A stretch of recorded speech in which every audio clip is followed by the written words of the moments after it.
This is a Media Lab podcast.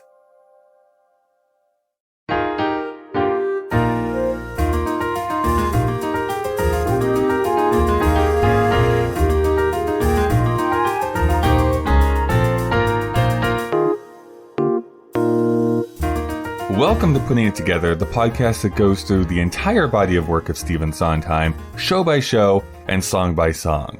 My name is Kyle Marshall, your self-described Sondheim expert. We have come, finally, to the show that everybody has been waiting for, The Frogs. And no, it's not just in my throat, but it's a show that I think is often overlooked, passed by, even looked down upon as one of Sondheim's worst. And while I am not here to buck the trend and say that this is actually one of my favorite Sondheim shows, I do think that there is a little bit of interesting songwriting, of actually really funny stuff that happens in this show. And we'll, in this very episode, talk about maybe some of the diamonds in the rough that you can actually find within this show. Helping me do that is Jonathan Chisolm, who is making his return back to the podcast. There's actually been quite a few shows since Jonathan has been here. His last appearance would have been of the triplet of songs, Rain on the Roof, Au Paris, and Broadway Baby from Follies. So if you want to hear a little bit more from him, you can go back to that episode. And before we jump right into it, I do want to nip something in the bud because I say something so incredibly wrong later on in the episode where I say that there's only ever been one professional recording of The Frogs. That's untrue. It's just that the other one also stars Nathan Lane. So sometimes if you're just quickly listening, you might not be able to pick it out that it's two different recordings. One, of course, has Roger Bart. That's for the 2004 Broadway revival. The other one has Brian Stokes Mitchell in it, though. So there's actually going to be two separate recordings that you're going to be hearing throughout this episode. But there's no reason to beat around the bush. Let's get into the show.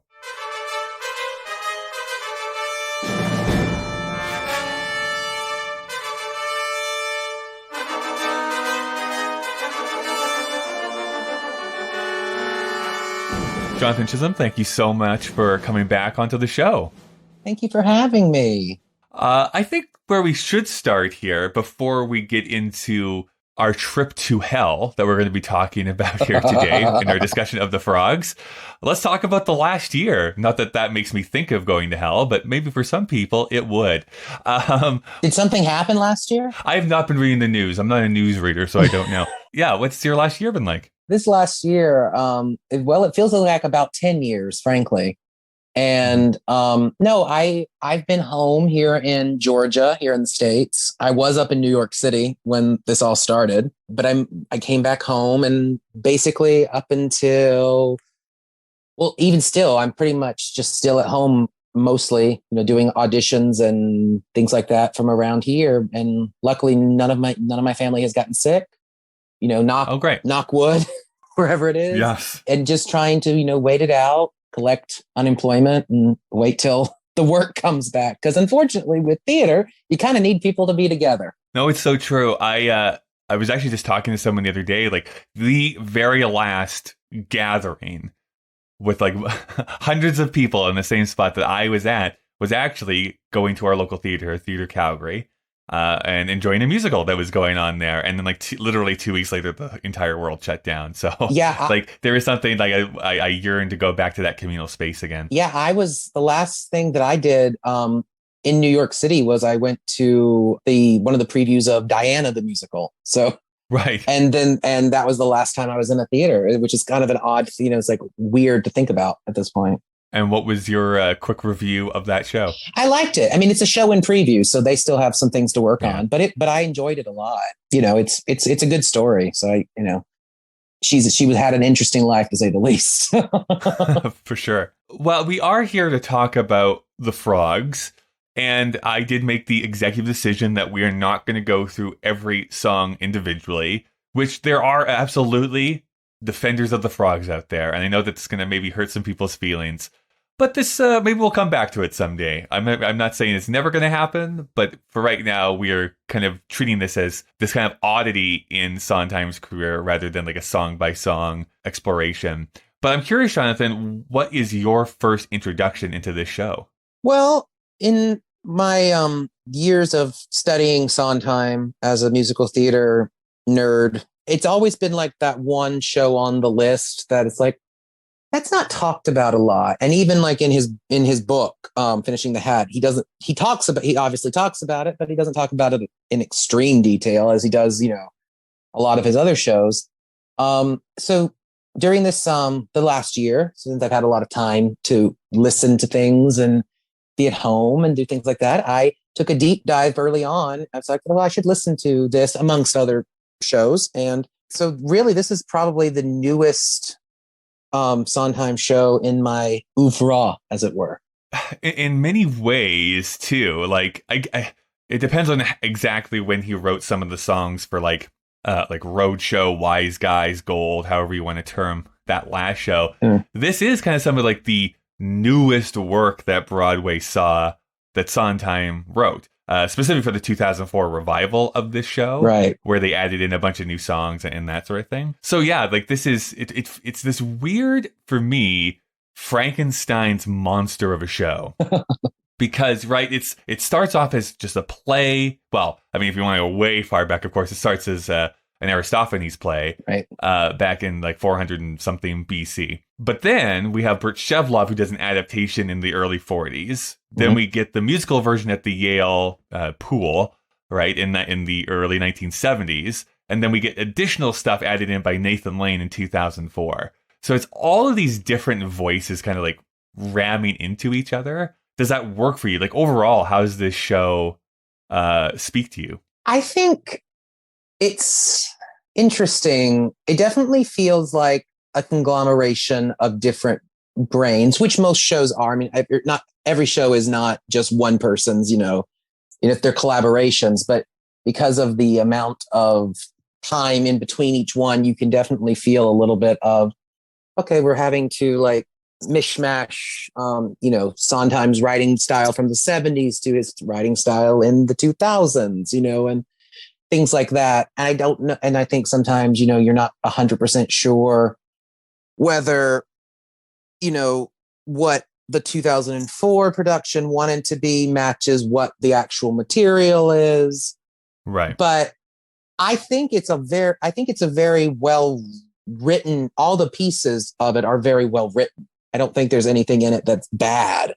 I think I think Sondheim describes it as an academic exercise in a certain aspect. And I think that's probably a good thing. It's very well put together in terms of the parts.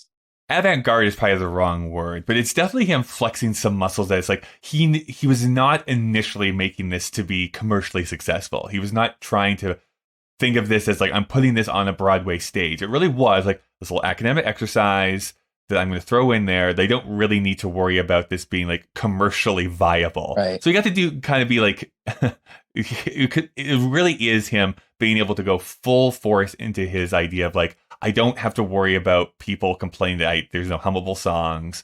I don't have to worry about people complaining about like this is going to sell tickets because it's not meant to do that. To that point, I do think for me coming into this and really only diving into this show with any depth over the last week, I do believe that Sondheim's a little bit more dismissive than he should be about this show. Because I do think you're right that there are elements here that are good. I really do think so. I think there's some actually great stuff in here. I think I'm going to be more critical in our next episode.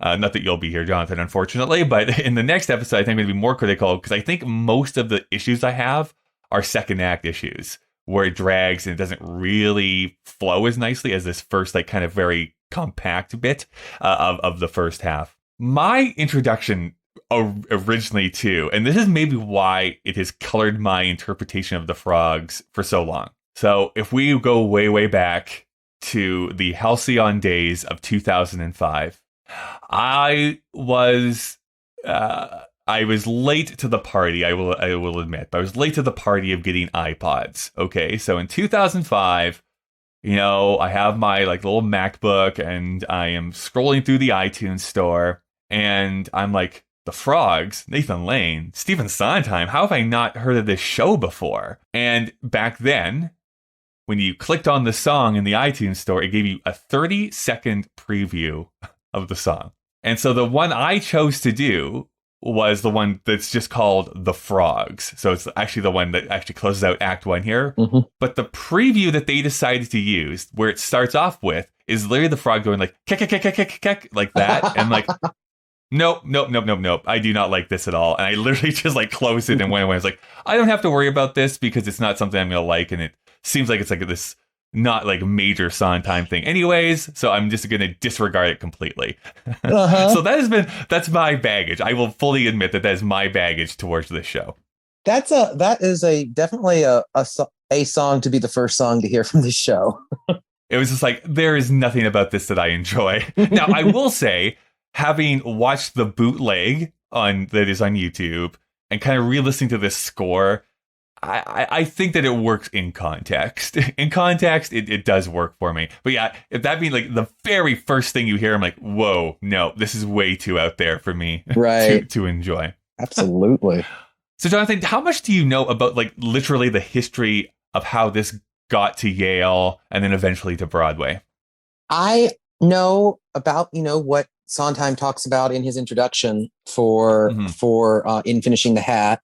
I know a little bit about, Aristophanes, from theater history in college, but, sure. That's about it. I'm kind of there with you. I mean, I did try to do some additional research into some of this stuff, but Sondheim does give a fairly decent overview of how this kind of came to be in his book, Finishing the Hat, with his customary, withering disdain for some of the people involved. But if we go way, way back, yes, the original The Frogs, put on in 405 BC by the playwright Aristophanes. And as you'll know from theater history, this is just literally one of the ones that is extant. Like, there's a bunch of lost Aristophanes plays, as there are with most of the Greek playwrights. There's only a few or a handful that have survived to modern day. Right, it's true. As far as the plot goes, it is pretty close to the same plot as what we get here in the musical. In that, in the musical, we have Dionysus, the half god, as they keep calling him, but the god of wine and fertility and all that good stuff. And he has his slave, Xanthias, and Dionysus wants to, he looks at the world and it's like, what we need to go back and grab something that was great. And for him, that was going to Hades to get the writer/playwright Euripides, who, interestingly enough, had only passed away the year before when this play was originally written. To talk about topical. We need to go back. Exactly. He goes to go find Euripides. They do the same thing of going on the river Styx. They get to the underworld. And there we have Euripides and another playwright, Aeschylus, who are kind of debating back and forth. And kind of the same thing that happens in this play between George Bernard Shaw and Shakespeare, where they're like basically doing a rap battle that's not a rap battle back and forth to each other. Eventually, Dionysus decides, oh, you know what? I am going to bring Aeschylus back. I think he's the one who's going to be the one that's going to save humanity. And essentially, from what I've read, and again, not a Greek scholar, so if you have a different interpretation of this play, by all means, reach out. But it seems like most people believe the essence of this show is that, hey, old stuff is good and new stuff is bad. Like, that's basically what the thrust of this play is trying to say. Have you ever seen that version of The Frogs by any chance? No, no. I haven't either. I think the only Greek show I've ever seen, like Greek play, is like Medea in college. I was gonna say the same thing. I think Medea may be the only one I have seen. Oh, I may have seen Lysistrata. I definitely read Lysistrata. I think my school did a production of that too. Regardless, we flash forward a good 2,000 plus years, and Bert Shevlov, who Sondheim had worked with on A Funny Thing Happened on the Way to the Forum. This is in the early 40s, so much before a forum was put on. He did kind of like this new updated version of The Frogs as a play. It was his kind of spin on it. And then a series of events happen. Sondheim is asked to come to this benefit concert. And he doesn't really want to go. But he was like, okay, I was asked to come. And he's also asked to kind of like provide some, I think he needed to provide some songs for this benefit as well. But he could kind of see from the outside, like, I think there needs to be some more, like, someone to come in and really like tie all these disparate pieces together for this benefit concert thing. And he really doesn't like working with one of the people that is putting this on. We'll put a pin in that until here just a little bit later. Phones up his friend, Burt Shevlov, and is like, listen, I need a favor. Would you be willing to come in, just oversee this thing and help us out? And I'll owe you a favor down the line. So Burt Shevlov comes in. Apparently the benefit goes on pretty well. Nothing unforeseen happens. Everyone goes about their day. Less than a year later, Burt Shevlov phones up Stephen Sondheim again and is like, I need to call in that favor.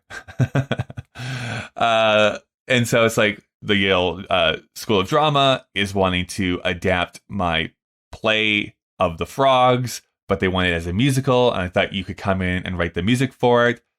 And Sondheim is like, yeah, okay, sure, I can do this. It's a completely academic process. No problem. And that's when Burt Shevlov kind of drops the hammer and is like, by the way, it's that guy you really didn't like from the benefit who's going to be overseeing this. And Sondheim did try to weasel his way out of it at that point. But he's like, he gave basically an ultimatum. It's like, if I don't have to be in any single meeting where I have to talk to that guy, then fine, I'll write the music for it. And so Burt Shevlov says, great, I will deal with all of the talking with this guy. You don't have to come to anything. Just write the music for it, and we're good. That gentleman's name is Robert Brewstein. Am I saying that right? Sounds right to me. Who does have a fairly lengthy career as far as like theater criticism goes. He would go on to Harvard, I think, as well, and kind of create their drama program there afterwards. Some people might remember him too because he did these series. I don't know if it was a series of debates. Definitely there was a filmed debate after they had written articles back and forth with him and August Wilson. Yes. Who went back and forth, which is fairly famous. In the 90s, he does come off in the 90s, yeah. He does come off as a sorry, this is me editorializing. He comes off as a blowhard, in my opinion. But regardless, that is some things that you can look up. Anything I guess that you want to add in to that at all? I mean, and just in terms of that last part, is that that's those. If you really want to hear some interesting commentary, particularly in terms of like what has been going on in the theater in the last year, I mean, they were talking about it even back in. Like August Wilson was talking about it back in the 90s with him. Oh yeah, and it's really kind of fascinating and really forward thinking for what we think of at the time that we're living in. August Wilson was so far ahead of the curve that we are currently on. Like all the stuff that we're trying to say about like representation and like who gets to tell whose story in the American theater. He was saying that back in the 90s. And now like everyone's kind of catching up to what he was already addressing back then. So as I kind of mentioned, Sondheim really had not a lot of the good things to say about this production. I will not just read off like everything that he writes about in this book. His interpretation, and I'm sure there's other people's points of view on this, his interpretation is that Brewstein himself was trying to make a name for himself by utilizing people that were already famous in the theater. Because kind of the two big things are, that I didn't mention, he was super critical of Stephen Sondheim's work up until this point, but was willing to use his name to like advertise this musical version of The Frogs. And then even after the play, basically wrote articles about how terrible both Sondheim and Shevlov were. So he really burnt bridges a whole lot. Ew. The other big thing is like this was from the outset deemed this is for Yale. This is a student production.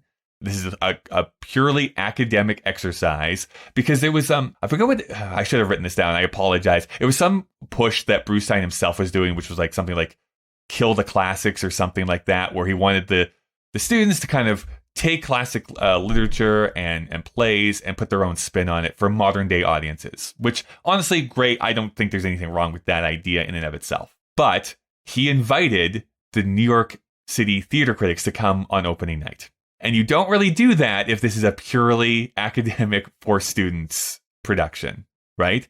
Without telling Burt Shevlov and Stephen Sondheim that was happening. It just seems like a perfect storm of bad decisions.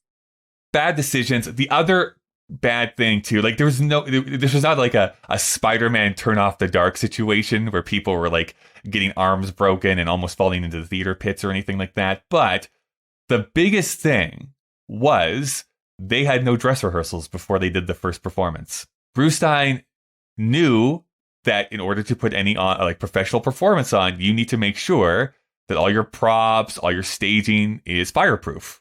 And he decided he didn't want to do that. Then someone found out about it and was like, in order to put this on, you need to have this all fireproof. So they had to shut down the thing, fireproof it over 2 days, which is when the dress rehearsal was supposed to happen in that pool. So the first time that they were doing this live was in front of people. In which is just pool. a terrible... In a pool. And that's the big thing, because what was happening was like, oh, what happens when you're in a pool and you do this great flashy opening number where there's like the Yale Swim Club is doing high kicks and there's the music and everything that's going on. You get puddles of water around the pool, and then the entire rest of the performance you have to be like gingerly stepping around things so you don't slip and like crack open your head. It's just, I mean, I've done shows where water is involved, and the amount of like safe, like the stage managers go crazy if there's even a drop of water on stage. The fact that there was like puddles of water everywhere from this is just kind of insane to me. Right. Yeah.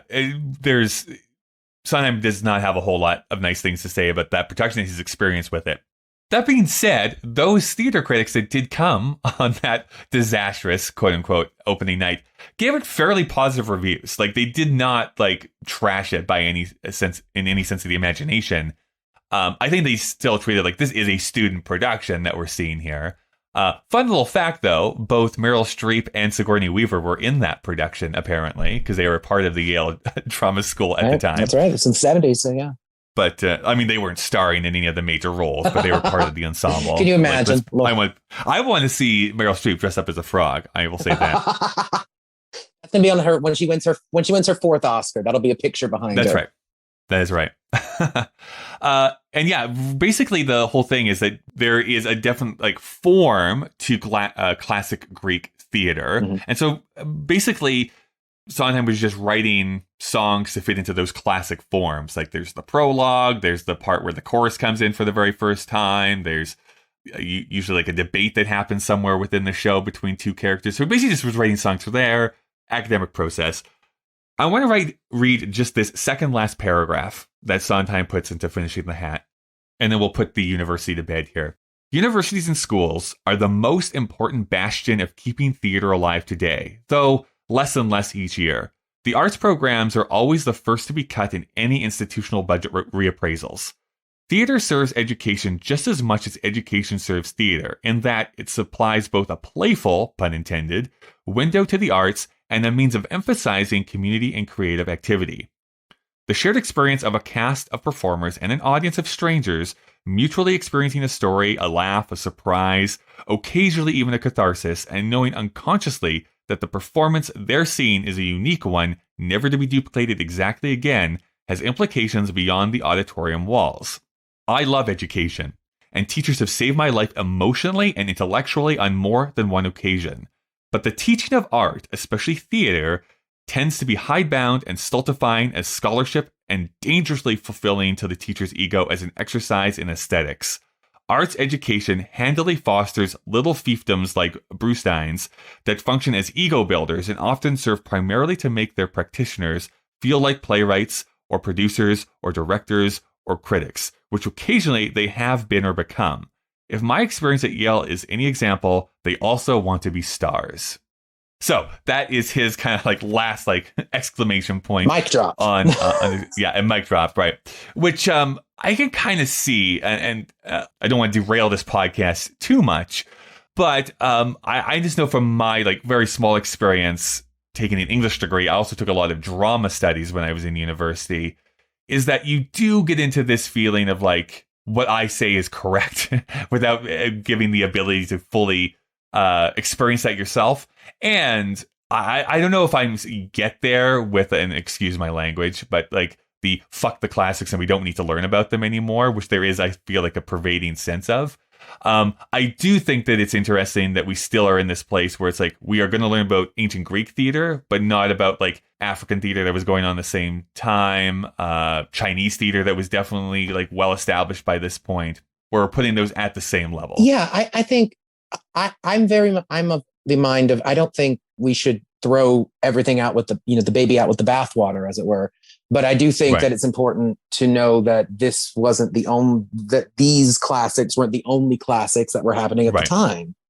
But I agree also with you that I was studying musical theater, so like ancient theater history wasn't necessarily prevalent to my education. Sure. I mean, it's important, but not the most important thing.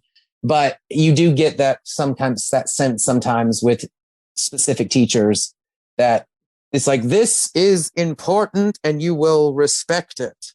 Well, yeah, and that's the thing. Like, I think that art, to remain relevant, does require that reappraisal every so often, right? I do think that the part of the reason that Shakespeare is still so revered, other than the fact that we constantly do his work on stage, but the reason we also constantly do it on stage is that there are those elements of like, yeah, like, even though this was written 400 to 500 years ago, there's still stuff that speaks to me, right? Like, we do know what it feels like to have that longing love. We do understand what it's like to feel like we're being ignored. But then on the other hand, I think there are plays, movies, books that are revered that, like, does this really hold up? Does this, what it's saying here, have anything to say for us nowadays? Definitely, let's talk about it and how it's influenced things that are coming after it. But there are those works that are like, you know what? It's of its time for sure, but it's not a timeless thing that we need to constantly redo every 2 to 3 years. Yeah, I can get behind that for sure. I mean, there's certainly I mean, you mentioned you studied English, but there are certain novels that are wonderful works of art, but aren't necessarily like good in the sense of entertaining. Right. Yeah. I mean, this is going to get me so much hate mail. It's kind of why I kind of get frustrated on how English literature is taught in high schools, because you are giving students who have no frame of reference these novels that are written for adults and trying to reckon with them. Yeah. Listen, I think there's some great stuff in The Grapes of Wrath. I think Shakespeare is great, but a 14-year-old doesn't really have life experience to really understand why that's important. Not that I necessarily want to, like, we're going to only read Dr. Seuss books for high school. But I mean, I think there's stuff that's being written today or even in the last few years that's relevant that people can still use as texts that are going to make people be like, oh, reading isn't a chore or a punishment to go to school for. That there's something that is going to actually speak to me as an actual teenager. Anyways, that's my mini rant about education and English literature in schools. Put your soapbox down, Kyle. No. I know. Okay, so the Frogs has this evolution, right? It's this weird little oddity in Sondheim's career. There's no, like, recording of that original 1974 production. Although there is this audio that you can find that says it's from the original. I don't think I believe it, to be honest with you. I don't think that. I think it was a revival in somewhere else, because there have been revivals that have been also done in pools since then. Yeah, but that's my understanding about that particular recording too. Yeah, it claims it's the original, but I'm pretty sure it's not. So in early 2000s, post 9/11, we have another benefit concert that's going on, and Nathan Lane does a bunch of songs from the Frogs, and he gets a really great reception. So much so that he's like, oh, Mr. Sondheim, how would you feel about me rewriting the book, or adding to the book more than anything? You writing some additional songs. I want this to be very much a comment on Bush era foreign policy. That's directly what he wanted this piece to be. And we'll bring on Susan Stroman. She's well known as a choreographer and director of theater. She was coming off The Producers. And so it's like, why not us all team together and make this new thing? And so I was like, yeah, sure. He was down for that. Although he still is a little bit dismissive, I find, of this production too, which I'll get into in our next episode, because he actually has to write a retraction in his follow-up book about how dismissive he is about this 2004 production. Oh, Lord. But yeah, that's kind of what the genesis of this whole project was, is that it was directly supposed to be about a comment on George W. Bush, his policies post 9/11. Does that work for you? I really want to know this. Like, does that actually track for you when you see this or listen to this, that comes across? I read that, and I went through some interviews at the time of talking about that. And for me, I think some of the jokes, like I watched some of the bootleg of this production, and I think some of the jokes and the side comments that Nathan Lane wrote for himself and for Roger Bart, who played his slave, are clearly referencing things of that time period. But I don't necessarily think as a piece, I just don't think the piece itself, what it's talking about, is necessarily a great, for me at least. It might be for someone else, but for me at least, it doesn't hit exactly that. I think it's still commenting. It's still very much what we talked about earlier of revering, revering the old, and, not being somewhat dismissive of the new, which is just inherent in the piece. But I don't necessarily think that's a commentary on Bush or 9/11. But maybe I'm just blind and stupid. I don't know. Well, people can write in and comment, "Are you blind and stupid?" Yeah. No, I've been called worse. I mean, I agree with that. Having watched the bootleg, yes, absolutely. There's comments that are directly referenced to like the administration and the state of the world, but it's kind of kept that way. Like, it's not like as heavy hitting as what I find that the creators talk about it as. Like, it just feels like if you really want to go for this, like, then go for it. I feel like, instead of like kind of couching this inside of your commentary. Right. I'm going to have way more to say, I think, about its ultimate comment on that idea of the old versus the new, which, again, you said, inherent in the piece from the time it was written in the BC era, right? That's always been there. You can't escape it. You can't. But I think, this is a dangerous road to go down, because it's like almost criticizing what the show isn't rather than what the show is. Sure. But I have an idea that I want to float out later on.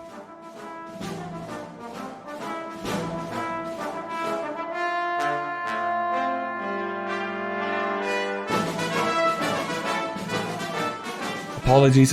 Sorry, I just have to step around these lily pads here. I'm really committing to this bit, by the way, that I'm surrounded by frogs. I am interrupting rudely to thank some of the people that make this show possible. And I am going to pitch you once again that if you'd like to help support the show for absolutely free, you can give a rating and review on whatever app you listen to podcasts in. That's really appreciated if you take the time to do so. And if you'd like to help monetarily, which will only help to grow and make this show better, you can go over to our Patreon page. Please do not donate if it impacts you negatively financially. I do have to tell you, though, that we do have a brand new patron, and one that is starting at the God That's Good tier. So thank you so much, Witty Repartee. That is their name. Go and check them out online. I don't think you'll be disappointed. Talking about the God That's Good tier, I do have to give a huge thank you to those four: Jack, Todd, Carrie, and now Witty. You can head on over to patreon.com/puttingittogetherpodcast for more information. I also need to tell you that Putting It Together is a proud member of the Alberta Podcast Network, locally grown, community supported. The Alberta Podcast Network promotes and supports Alberta-made podcasts and connects their audiences with Alberta-based businesses and organizations. This episode is brought to you by Park Power, your friendly local utilities provider in Alberta, offering internet, electricity, and natural gas with low rates, awesome service, and profit sharing with local charities. In Alberta, you get to choose who to buy your internet, electricity, and natural gas from. Park Power has low overhead, which in turn allows them to offer low, competitive rates. Reach out for a no-obligations comparison by emailing estimates@parkpower.ca. If you decide to switch, it's easy. It's really just a change to your billing, and you can feel good knowing that you are helping to give back to our communities with your utilities bills. Learn more at parkpower.ca. This episode of Putting It Together is also brought to you by the Calgary Foundation, proudly supporting community needs for 65 years. Whether someone is battling depression, fleeing domestic abuse, or worried about putting food on the table, it's times like these that inspire people to help others during a period of unprecedented needs. The Calgary Foundation is here to help. Through the generous support of donors, the foundation offers a wide range of funding opportunities for organizations who share a common goal of building a healthy, giving, caring, and resilient community. One where everyone thrives. If you're part of a registered charity looking for a grant, discover a wealth of resources at calgaryfoundation.org and learn more about the Calgary Foundation on their Facebook, Twitter, Instagram, and YouTube channel.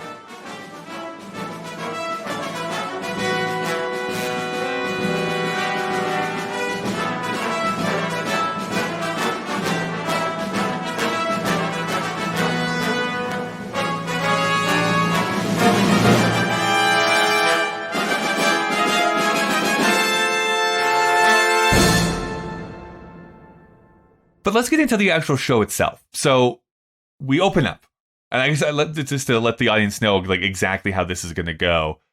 We're going to basically go through all of the songs here and just talk a little bit about them and how they're placed in the show. But we're going to have a much deeper conversation with just one of the songs, which is Ariadne, is the one that we're going to talk about a little bit more in depth. But this does start off with that, and I think I'm saying this wrong, but prologus, I think is how you're supposed to say it, prologus, or the invocation and instructions to the audience. Gods of the theater, smile on us. You who sit up there stern in judgment, smile on us. You who look down on actors, And who doesn't? bless this yearly festival and smile on us. We offer you song and dance. We offer you rites and revels. We offer you grace and beauty. Smile on us for this while. God. As far as like an introduction into this show, how do we feel about this song, Jonathan? It's funny.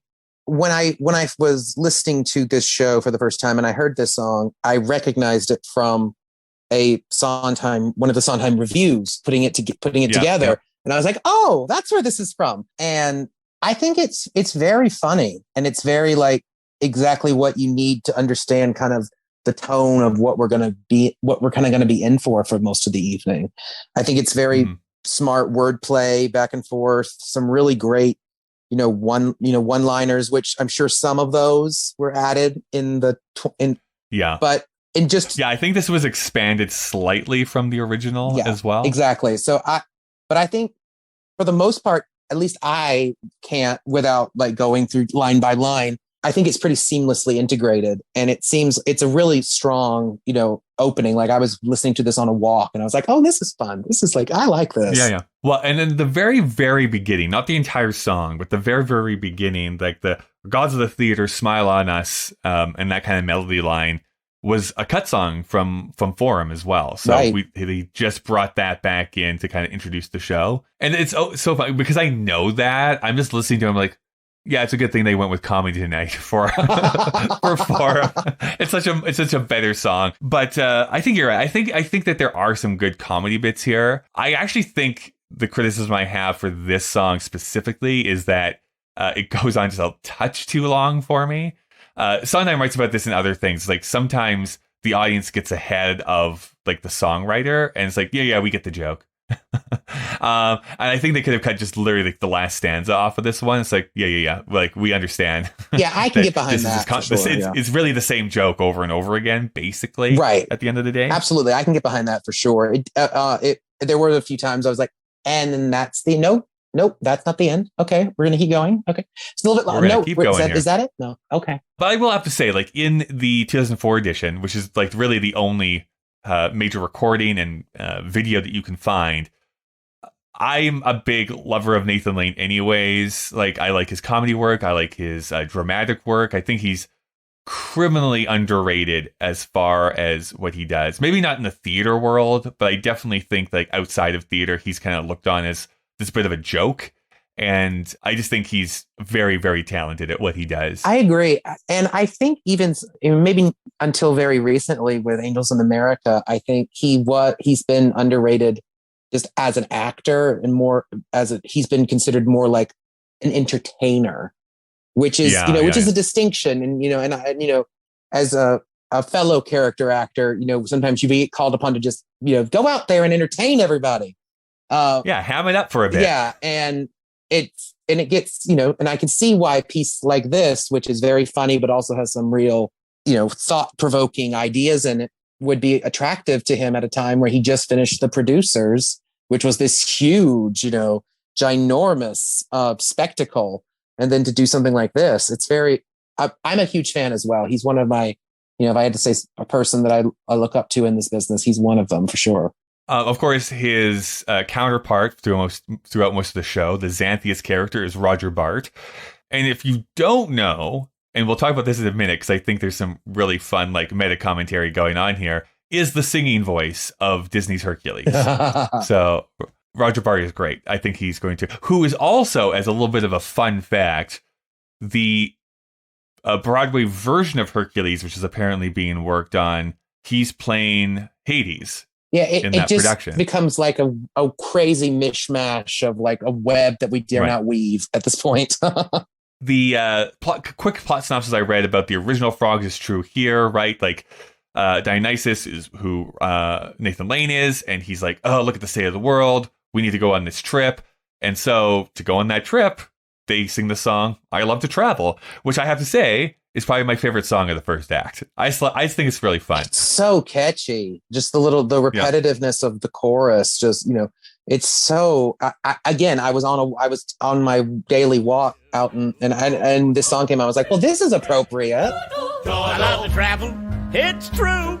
I love a change of venue, a change of menu, the feeling when you meet with something strange. I love to travel. I love a challenge. I love change. Trip, trip, slip, trip, catch. Are we there yet? Because my feet have definitely lost interest. Stop complaining. Such is life. Each of us must play his own part. You, Xanthias, a slave. I, Dionysus, a god. Half a god. Your mother was mortal. It still counts. If you're a god, why do you cringe when you hear thunder? That's my father, Zeus, chief of the Olympian gods, the most powerful and important job there is. And, well, he and I, we have issues. You also cry when you go to the theater. Have you been to the theater lately?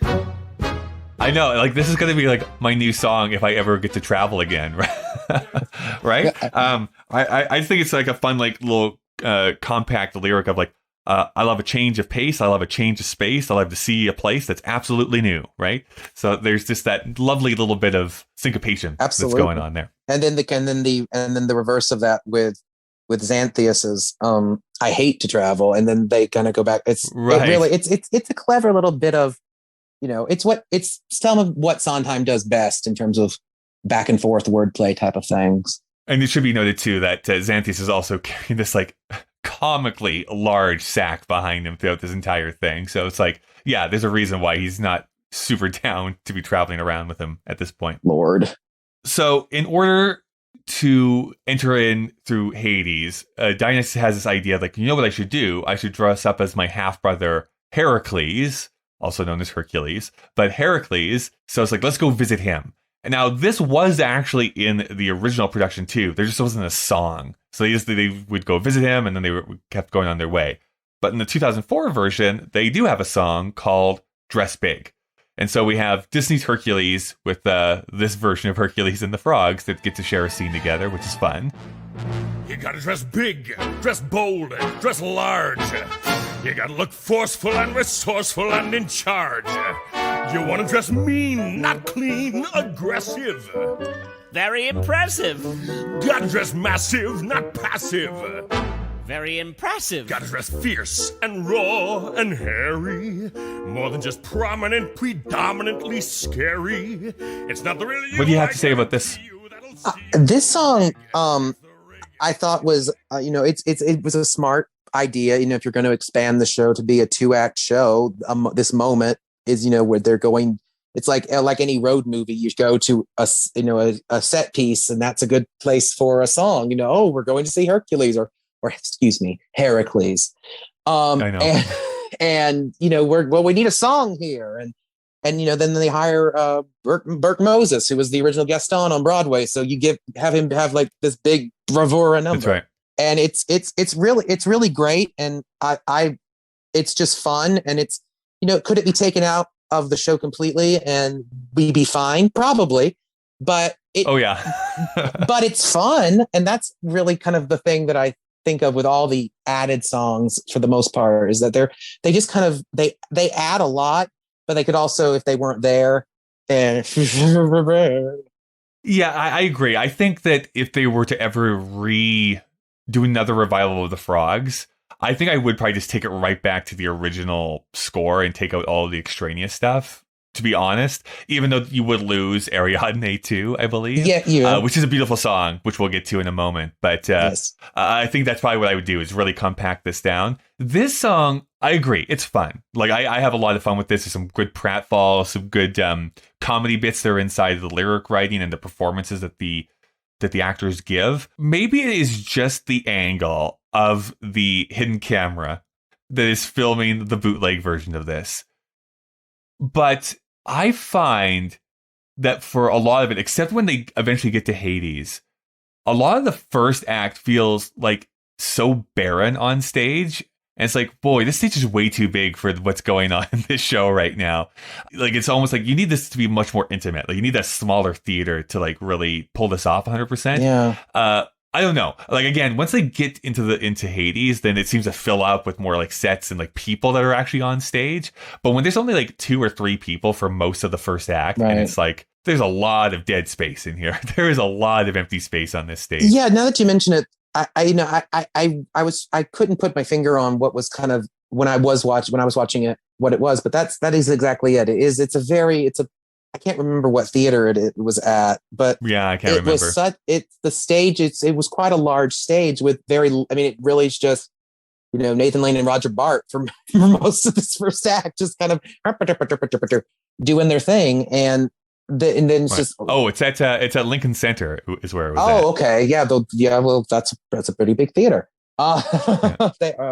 But it's a small, it's not a small show. That's a weird thing to say about a show that started at a pool, but, it's the characters that are involved in it. It's usually just 1 or 2 or maybe 3 characters talking at once. There's not these huge, until you were right in the second act, there's a little bit more than that. But especially in this first act, it's very much just, Dionysus and Xanthias, or then you maybe add Heracles, and maybe you add Charon, I think you have this. It's Charon. Is, I think how you say it. Yeah. Yep. Which of course, it's Charon. My southern. Yeah, it's Charon. Yeah, it's Charon, right? No, of course it's Charon. We've all had our share of meeting with Karens before in the past. Talk about that. That's who they meet up next, right? So he's now dressed for success, right? He looks like Heracles, so he can enter into Hades and pretend to be his half brother. And they meet the the ferry master, and they get aboard and they sing "All Aboard." All aboard Hades Express, non-stop, just a short hop to the bottomless pit. This is it. Club dead, straight ahead. Bring your shroud, no coffins allowed. There's too big a crowd. But if you're a stiff, then get in the skiff and we're off to perdition. And wait till you see perdition. I think this is a fun song too, to be honest. This is another added song to the 2004 production. And while you dress big, I think absolutely you could cut and lose nothing. I kind of like that they give a song to Charon in this situation. I like it too, and it doesn't overstay its welcome. Right, it's pretty short. It's pretty short. It's the melody is kind of a simple melody, but with some very like smart jokes. I mean, the lyric that just pops out to me as I'm looking at it here is "All aboard, don't delay, long as you're DOA." I just love that. That's That's just like also it becomes then like, oh, we're what time? Where are we? What time period are we in? But it's great. I love it so much, and it's just really smart. And again, it does not overstay its welcome. My favorite one is "All aboard, club dead, straight ahead." I think that's I don't know why, but that's so fun to me. But yeah, I think you're right. I think it's and the character, the actor who I don't know the name of, but the person who's performing as Charon in that bootleg, I think this is just a wonderful job too. Is like ancient old man. Yes, I agree. And apparently, in the original version, back in the pool at Yale, apparently when people entered into the pool, he was already asleep in the boat, and his beard was so long they would drape into the water. I read that. So I don't know. That's a fun little bit of theater that I just kind of like too. Oh, Lord, the 70s. Anyway. This is where we get to Ariadne. And this is basically Xanthias asking Dionysus, like, tell me about your wife that you had, who is now in Hades as well. And then we start singing this song. Before we jump into the lyrics, what was it about this song that you were so taken by that you wanted to talk about? This song, well, it to me, it's the song in the show that feels, it feels very Sondheim in the terms of Sondheim, like, not in this show, in terms, it's very, like, introspective kind of story song, which he does really well. And I liked the story that it told. I loved the melody line of it. It felt, when I was listening to it, it's like, this song doesn't really belong in the show. Yeah, I agree. I think that you could cut out this whole love side plot completely. I don't think it adds anything into the show. It really does feel like, oh, this is 2004, and in 2004 Broadway, you need to have a love story somehow. Right. And so we're just going to shoehorn it in. That said, it's not, it's definitely for Sondheim. It's very sweet and wistful, and Nathan Lane gives a really great performance of it. Yeah, no, absolutely. Like that's the weird thing I have with this song. I think the song itself is so beautiful that doesn't belong in this show. Right, exactly. Like that's the weird thing. The show is such on its level, it is such a comedy in its way, and this kind of such a serious. I mean, not that there can't be serious moments, and obviously we're going to have a debate later about philosophy and the world, but I think this kind of introspective kind of character moment doesn't fit the Dionysus character that we've established up to that point. Well, yeah, it doesn't fit the source material, really. Again, going back to Forum, it's like all of those people are caricatures. You don't really need them to have these like huge, like introspective, like learning moments. Right. This is a little bit different, I realize, than the farce, but at the same time, like, yeah, we don't. Dionysus is not a person that needs to be super introspective about his at this point in the show, at the very least. I think that could be something that after talking with the poets in Hades that he can eventually come to, and I think that would be it would be much more theatrically rich, emotionally rich too, to have that be the journey that he gets to, rather than him singing about his lost love at this point in Act 1. Right. But there's another podcast I was listening to, actually, Jim and Tomic's Musical Theater Happy Hour, who also just recently talked about the frogs, weirdly enough. I love them. They're wonderful. They are wonderful. And what they brought up, which I hadn't really thought of, was this is also very, very close to when Sondheim says that he fell in love for the very first time in his life. And so I'm curious about, like, this is him really writing a love song almost for the first time, not for the very first time, but I mean it's a different Sondheim than would write this back in 1974, and I think that's where we feel so weird about the songs that have preceded this, and this one, it's like, oh, these ones don't really even match up really all that much. Yeah, and it's also the thing is, like, some of the songs that he wrote for this specifically for this version still feel like they could have been written in the 70s. But this one feels very much like a post-Passion Sondheim in terms of 100%. In terms of its style. 100%.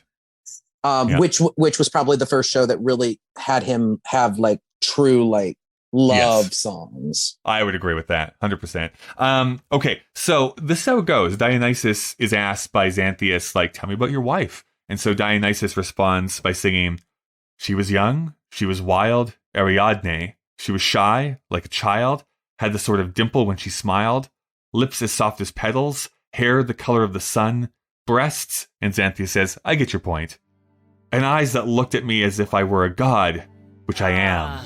She was young, she was wild, Ariadne. She was shy, like a child, had this funny dimple when she smiled, lips as soft as petals, hair the color of the sun, breasts I get it. and eyes that looked at me as if I were a god, which I am. I remember when I heard it, I wasn't expecting. I mean, I guess I should have, but I wasn't expecting him to just get so descriptive. And of course, it's perfect for a put down from Xanthias at that point. But it's really it balances that stuff. Just at the first time, it balances some really great comedy with some really great pathos at the same time. But what I also really love about this is that Sondheim is so knowledgeable about like the origins of the stuff that he's writing for. And like when you look at really old poetry, even going back to this time, it's always like, you know, her lips are like the rose petals or blah, blah, blah. Sure. Like they're always talking about flowers or animals or something like that, right? As far as like descriptors go. Right. So he's like really feeding into that. Like, of course, like this ancient Greek guy is going to be talking like the poets of the time would have been talking about. So I think there's that lovely little bit of detail that's going on in this, which is fun. And yes, absolutely. And then I also love the little bit of it goes from being sweet, but then you realize, oh, it is still Dionysus when he talks about as if I were a god, which I am. Yeah. Now, the next little bit, I will say that what's written in the book Finishing in the Hat is actually not what it is when they sing it. Yeah, I noticed that. Yeah. Yeah. But this is what they have written down. Being young, feeling odd. I mean, when you're married to a girl, mingling with the likes of Zeus and Hera, Aphrodite, and Apollo, not to mention Demeter, that bitch. And Xanthias says, I get your point. So I gave her a crown on the day we were wed. If you look like a goddess, you'll feel like a goddess, I said. Ariadne. Being young, feeling odd. I mean, when you're married to a god, mingling with the likes of Zeus and Hera, Aphrodite and Apollo. Name dropper.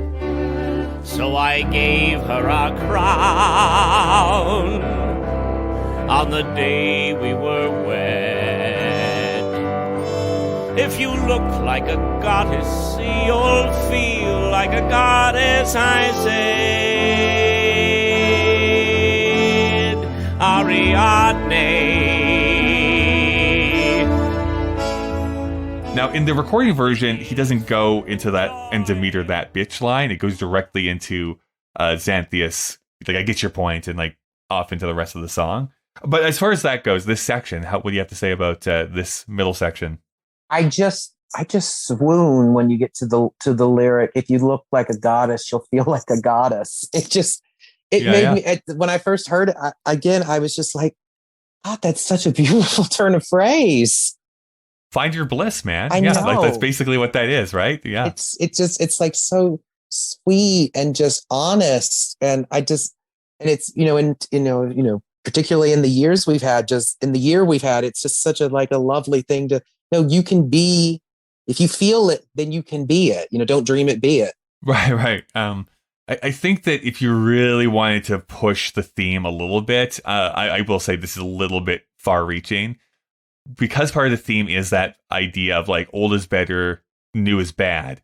That in this one, it's like, hey, yeah, there's all these other ancient gods that are here, known for their beauty and their stunning prowess, and you're this new woman, but you're a goddess because you're beautiful to me, and I don't care about all these other ancient gods that are here in the pantheon. So I think there's this little really subtle thing that Sondheim might be playing with here too, as far as what the theme of the show is. Yeah, I agree. I mean, it's just such a simple but beautiful idea of how we see somebody that we love, and how no matter what they are or what they look like or what they are as a person, that right. they are your goddess, or your god, depending on pronouns. That's right. It's just a beautiful, beautiful lyric, and coupled with, you also have the first half of that being, having some really funny, like quippiness. So it balances that kind of nicely. So he continues on saying, and the years filled with joy and my heart filled with pride, just to know Ariadne was there at my side. Then she died. Being mortal, she died. She was young, she was shy, Ariadne. She was young, as was I. Surely she was much too young to die. So I flung her crown high into the sky, in a rage with a cry, Ariadne, Ariadne. And the years filled with joy and my heart filled with pride, just to know Ariadne was there at my side. Then she died, being mortal, she died.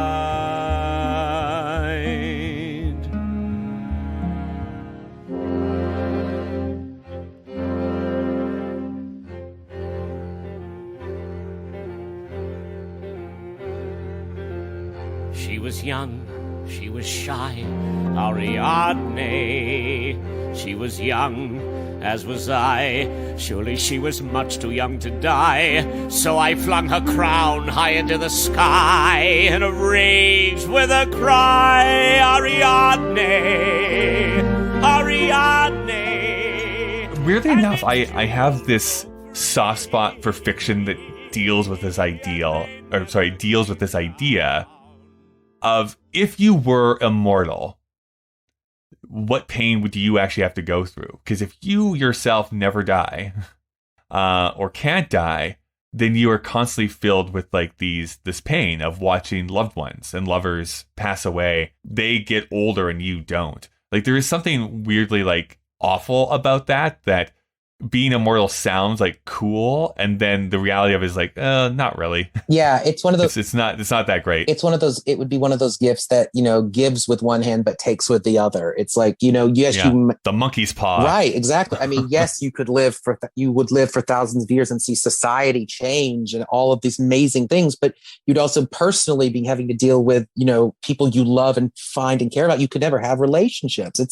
It's one of those things right. It's one of those reasons why it's like, when anyone says, "Oh, I want to be young forever, I want to live for," I'm like, I'm happy, just stay in the course. You know what I mean? It's because I want to be with everybody and I want to experience everything that the world has to offer. Not to get too personal or anything.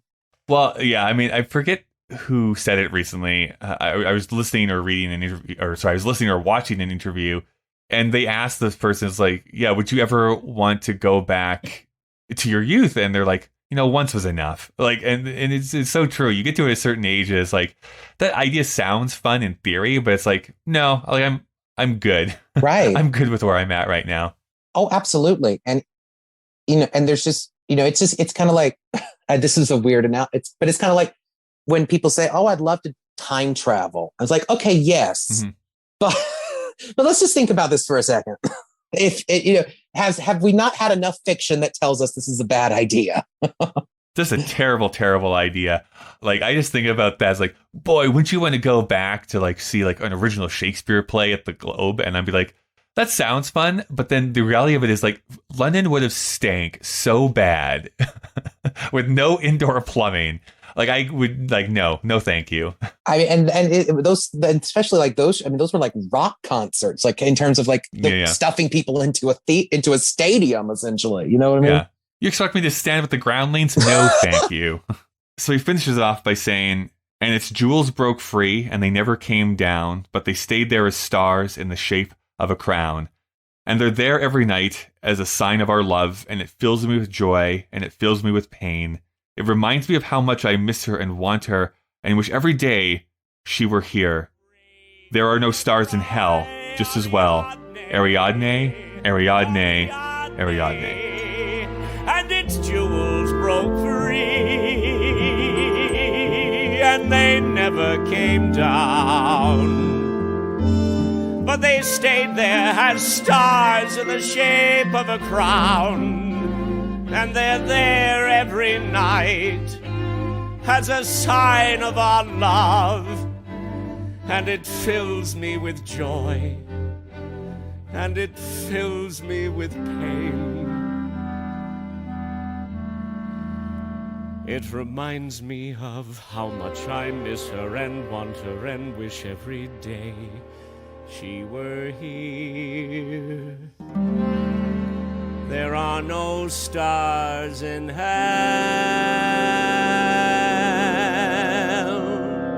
just as well.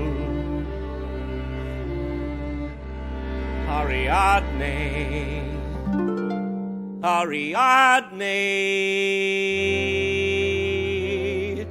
Ariadne.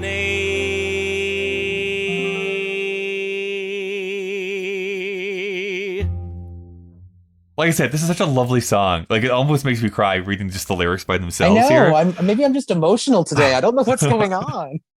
But there is that beautiful imagery there. It's like, I'm going to take this crown I gave to you originally, throw it up, it becomes stars. And as they descend into hell, it's like, oh, well, the only good thing here is that I don't have to look up the sky and be reminded of you. Right? I know. That's so sad. Which does put a positive spin then if someone ever tells me to go to hell, because they say, at least I don't have to see the stars. Right. There you go. Gives a whole new meaning. Go to hell. What? Okay. I like the use of and it fills me with joy and it fills me with pain, that whole section. I think the fact that those things don't rhyme really have the lyric jump out at you, like that it's how the importance of it, how conflicted he feels about everything. And I think because Sondheim never does anything without a reason. And I just think that when I first heard it, I was expecting, I don't know what I was expecting, but when it went from joy to pain, I was like, oh, that's good. That's good. Yeah, it's that little turn of the knife that he does so well, where we start the song off by kind of being a little bit like winky and like funny, and then it turns to be like this really heartfelt, beautiful, emotional song by the end of it. So it does that so super well. Come to think of it, and maybe this was one of the reasons it was written. It really does what Nathan Lane as a performer does really well, is that he can be so funny and then on a dime turn and start making you cry. And that's kind of this song in a nutshell. It really starts off kind of playful, and then by the end of it, you're like, oh, this is Ariadne. I know. It's like, why am I crying at this thing called The Frogs? Yeah, exactly. The way that Act 1 ends is then the Paradis, or the song called The Frogs, the one that I listened to the 30-second preview on.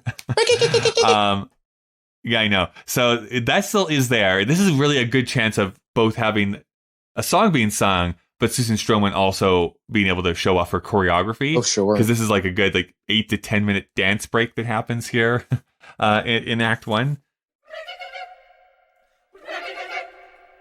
What's that? Frogs. The river is full of them. Ignore them. They'll just try to spoil everything.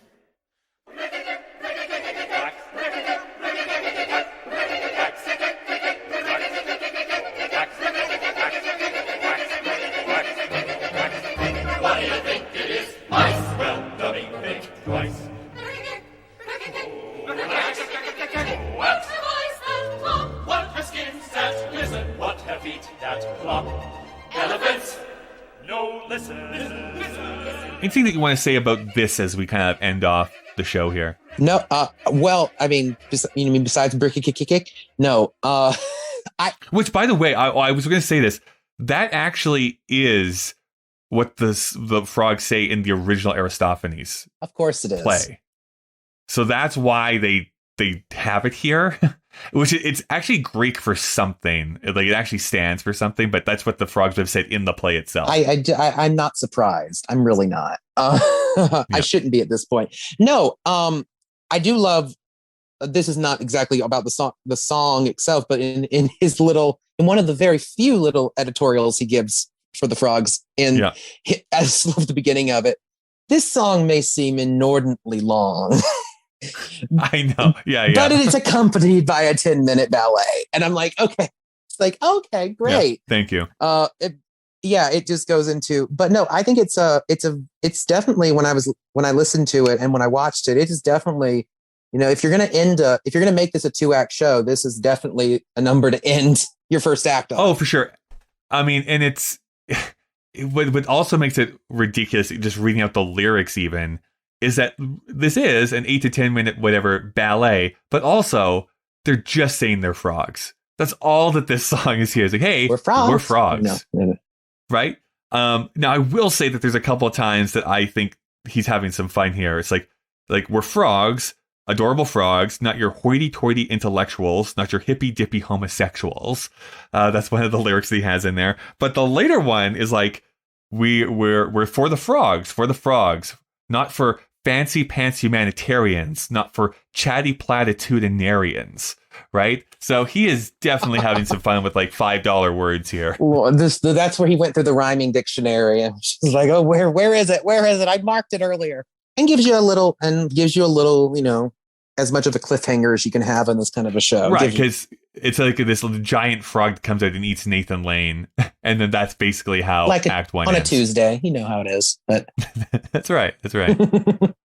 Any last things you want to say about the frogs, Act 1? I'm, you know, maybe not to bury the lead, but I personally agree that I like the first act of this version personally a little bit better than the second half for me, because it does kind of it has kind of all that I want in the music. It has some really great singing numbers. It has some really funny things. It has a ballet it has a song, you know, has a showcase moment for your star. You know, where he gets to be funny and also break your heart, and you're only halfway through. So what could be better? Right. Yeah.